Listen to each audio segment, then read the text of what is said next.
Okay,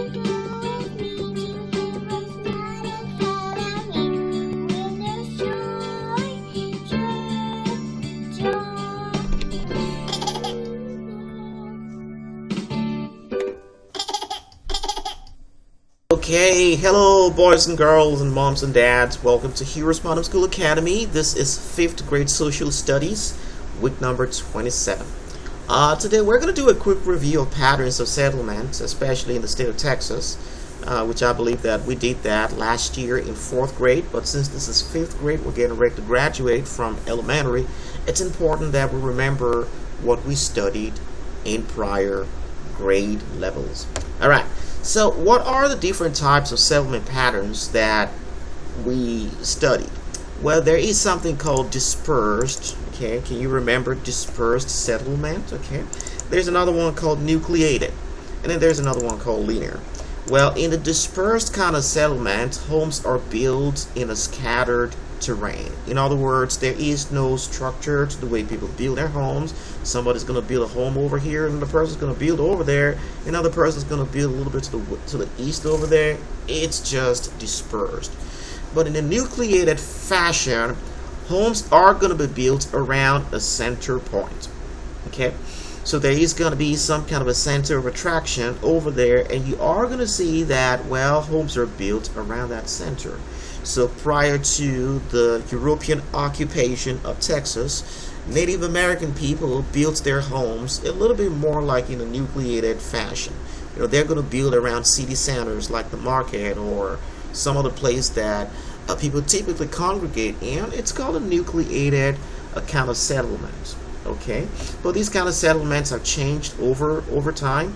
And another one right now is the linear settlement, where homes are built along lines. And this is pretty typical of what happens when people build close to the seashore. Now, there were some events that resulted in the clusters and patterns of settlement in Texas at different times.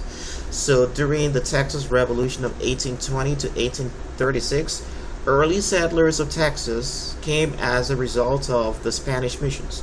However, the Anglo-Americans who came from the upper United States started to migrate to Texas and ultimately outnumbered the Spaniards and the Mexicans. This, among other factors, provided the basis for Texas Revolution from Mexico.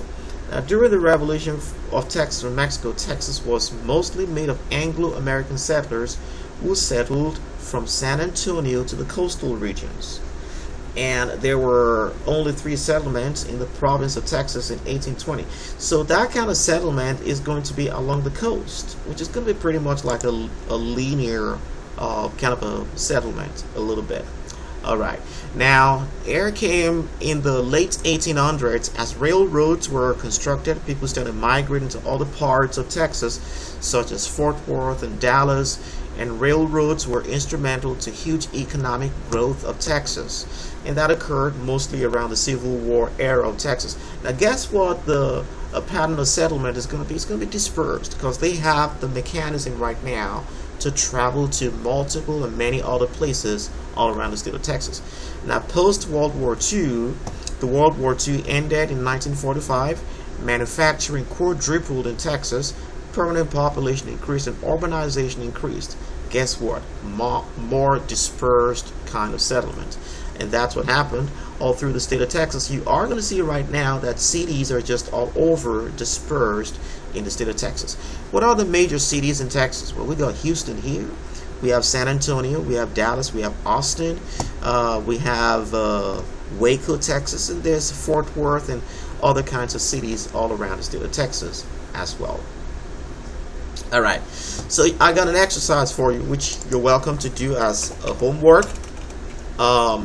So from the map here that I'm showing on the screen, identify the names of the cities that early settlers in Texas might have settled in.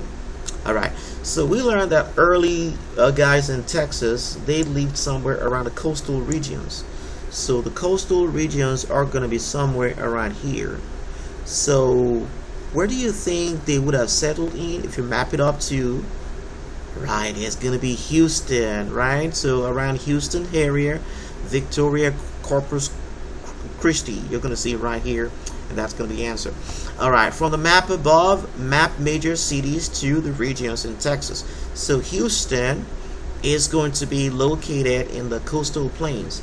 San Antonio is going to be located a little bit close to the central plains over there. Dallas, which is right here, is going to be located, I believe, maybe in the central plains as well. Austin, maybe a little bit in the central plains as well. Now, places like El Paso will be located in the mountains and the basins region of Texas. And you're welcome just to have fun with it, to try to map these regions to these cities in Texas. All right, fun fact for you today from our scripture, Psalm 103 in verse 11. What direction is heaven? All right, if you look at the scripture here, you're going to see that heaven is right upward, not downward. Heaven is not downward. Heaven is upward. And my hopes is to see you in heaven one day, especially if you follow after Jesus Christ. Well, thank you, boys and girls, for joining me today. Remember, God cares about you, and so do it. Bye-bye. I'll be your hero's buddy, and as you study with HeroesMart